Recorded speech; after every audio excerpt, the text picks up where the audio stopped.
mempertimbangkan kemaslahatan dan seterusnya, ya. Nah, adanya ijma, adanya qiyas dan seterusnya itu sebenarnya sebagai upaya untuk memahami. Prinsip awal kan di situ, upaya untuk memahami, bukan semata-mata membatalkan. Kalaupun ada proses kesimpulan akhir bahwa ayat ini dibatalkan oleh ayat ini atau ayat ini dibatalkan oleh hadis ini, itu pertimbangannya sangat panjang, ya. Jadi bukan emosional semata atau bukan kepentingan pragmatis semata, tetapi kaidah-kaidah ilmu Al-Quran itu tetap diposisikan di posisi awal. Ketika kita mau menggunakan pendekatan ilmu lain saja, misalnya kita mau menggunakan pendekatan ilmu psikologi, kita menggunakan ilmu sosial, kita menggunakan ilmu kedokteran, itu pun itu sifatnya kan pendekatan, ya, pendekatan. Artinya yang ditempatkan di awal itu tetap kaidah-kaidah yang ada di dalam ulumul Quran, kaidah-kaidah yang ada di dalam ulumul hadis. Makanya kita bisa ada kesimpulan itu juga berdasarkan ada di dalam ulumul Quran dan ulumul asdan. Mungkin tidak kalau dalam kemudian sampai pada kesimpulan ayat ini dengan konteks misalnya, tidak, bukan dari Al-Quran, bukan dari hadis. Kita kalau secara emosional bisa saja menyimpulkan ini hukum ini tidak berdasarkan Quran hadis, ya. Berarti si hakim ini menghukumi tidak berdasarkan hukum Allah.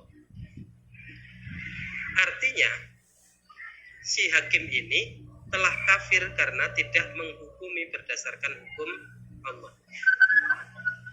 Bisa tidak kita menyatakan bahwa kesimpulan ini tidak relevan? Bisa saja, ya, bisa saja. Karena harusnya alur berpikirnya kan tidak seperti itu. Harusnya kita memahaminya tidak letterlek, tidak apa yang kita temukan di awal teksnya, tidak berdasarkan makna awal yang kita temukan pada teks itu, tetapi kita juga harus melihat konteks. Konteks apa? Konteks munculnya ayat dan seterusnya. Kemudian kita juga perlu mempertimbangkan bahwa ayat-ayat tersebut banyak sekali digunakan oleh orang-orang Khawarij untuk menghalalkan darahnya sahabat Muawiyah, untuk menghalalkan darahnya sahabat Ali bin Abi Thalib, untuk menghalalkan darahnya Sayyidina Utsman bin Affan dan lain sebagainya.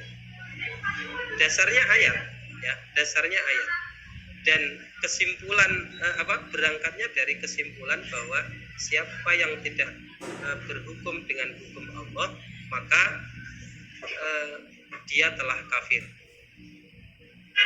Kita tidak sebenarnya kita bisa menganggap bahwa ayat ini tidak relevan dengan konteks masyarakat kita. Tetapi bukan semata-mata ayatnya. Pemahaman tekstual kita terhadap ayat itu yang tidak relevan dengan konteks masyarakat ini. Tetapi kalau ayat ini kita pahami secara kontekstual, maka sangat mungkin kita temukan relevansinya, kan begitu. Jadi sangat mungkin ya Pak Hasan. Tetapi memang di sini harus hati-hati, jeli. Kadang-kadang ayat itu seperti bentuk kehati-hatian, kita cukup melihat teksnya, ya. Tetapi sebagai bentuk kehati-hatian juga kadang-kadang kita tidak cukup hanya melihat teksnya. Jadi jangankan kita yang masih pemula, para mufassir pun untuk menemukan makna sampai ke magza. Dalam istilah Prof. Sahiron itu ada makna, ada magza. Kalau makna itu apa yang tampak dari lafaz, kalau magza itu setelah proses tadabbur. Itu memang perlu proses yang panjang, tidak terburu-buru dan tidak emosional tentunya. Kira-kira begitu ya, Pak Hasan.